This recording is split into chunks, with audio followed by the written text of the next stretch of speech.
If I can come closer, maybe. It's a good thing you guys like me, otherwise you'd be like, she just tells us to shut up all the time.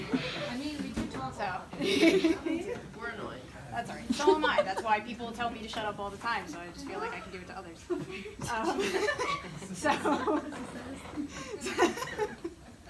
And it's on tape too. I need to stop. Oh, yeah. So if I'm non-specific lumbar side bend, I am simply just side bending her, stretching whatever is here. If I add a lock, then I can actually isolate her lumbar side flexion. Okay, so this is a really cool one when they're little, and you can just lean on them, and this is great. And it usually, most of you will probably feel a stretch. Maybe not with this one because it's not usually as intense. And I'm putting her into a side bend by propping her up a little bit. This is even a little too wide. It would be better if it was more lumbar. But let's say I really have somebody who outweighs me a little bit. I can actually hook onto their pelvis and pull them into a lumbar side bend. I can do it that way, or I can do it more from the back. Scoot down a little bit. Where I can hook onto them here and pull them down. And just grab it. You're just telling them to keep their upper body heavy. Yeah, I can have them reach overhead if I even wanted to, or have them hold something. But I can hook onto someone's pelvis and their hips and just pull them. And I can even bias her into a little rotation if I wanted to. So I'm using my body weight if it's difficult to side bend this person. So that's non-specific. If I want to increase rotation, that's another one of those things where I can get a side bend going to try and lock. I can do just a pure rotation if I wanted to.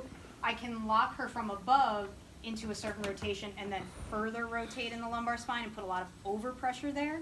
Because remember, stretching is going to that barrier and then going into a little bit of overpressure. So even if I'm rotating through here to lock, my overpressure is going to be TL junction and below. Okay? So I need to take a look because I'm not sure if that's where the slide is actually sitting. And again, Yeah. TL junction, we're just feeling for what we're feeling for any sort of like translation or any sort of anything. That you'll be, yeah, you're gathering information. You're making sure that you're being specific so that you're staying in the lumbar region. You're seeing if there's muscle spasm. You're seeing if there's any kind of segmental gives or translations that are not appropriate. So you're gathering information. Yes, this is lumbar range of motion. So you are assessing tissue lengthening, but you are gathering a lot more information. This is especially with muscle spasms. That's really what I find most, is I can feel if someone's starting to spasm. And I can feel if there are other tissue restrictions. If I feel the motion stop at a certain point, I can actually go into a soft tissue assessment at that point, maybe do some myofascial release as I stretch a little bit and get some more range of motion. Your hands are going to give you a lot of information. Okay? So you have your general non-specific side bend, and then I could even keep her a little bit here when I rotate her, because I'll lock a little bit from above, but I'm gonna actually take this out so I can get a little bit of pure rotation. So if I want to do more pure rotation, I can monitor TL junction, pull her into a rotation. This is just pure rotation, so I'm just pulling her straight to the side. I'm not biasing her flexion or extension. And then I can either pull her, I'm giving a little bit of counter pressure with my forearm, because otherwise I may rotate her whole body. But if I want to just do a little lumbar rotation, don't push back. So a little bit like that. There's not a lot of rotation in the lumbar spine. So this can be the rotation stretch. I could give a little bit of counter pressure and stretch her this way as well. Okay, and I'm just getting lumbar because I'm not letting her whole body rotate. I have locked from above, but I'm not de-rotating her because I'm kind of blocking a little bit at that TL junction. Okay? I think I have another rotation. With flexion It was bias. before this one.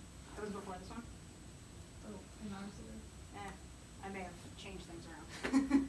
So you can increase flexion with rotation, or you can do extension with rotation. That's basically what I was just showing you. If I want to bias flexion, I'm going to pull her forward a little bit more, so that she might be getting a little bit more flexion in that lumbar spine. If I want to do extension, I'm going to push her away from me a little bit more. And I can, if I wanted to, rotate her upper body forward, monitor at TL, and push her more posterior. You have some tissue restrictions. She has hip stuff. her hip is actually, I can feel it in her pelvis, her Is it, hip like, is fighting preventing. you? Yeah. Her hip doesn't want to rotate, and she's spasming on the side as I try and push her. So that's what your hand will give you. That's why you monitor. So actually, if for some reason I wanted to increase her, for Sandra, I think it's more hip rotation. I would have to possibly like elevate her leg a little bit to get more into her lumbar spine, because as I'm pushing, this hip is falling forward and a little bit into internal rotation and doesn't want to do that. So I think that's all for rotation. Notice that they have a side bend that they're inducing. That's what I was talking about. I can keep the pillow here to side bend her thoracic, and then that'll take up a lot of the slack, and I can rotate the lumbar spine. Okay. What Try kind that. of people would you keep that, what would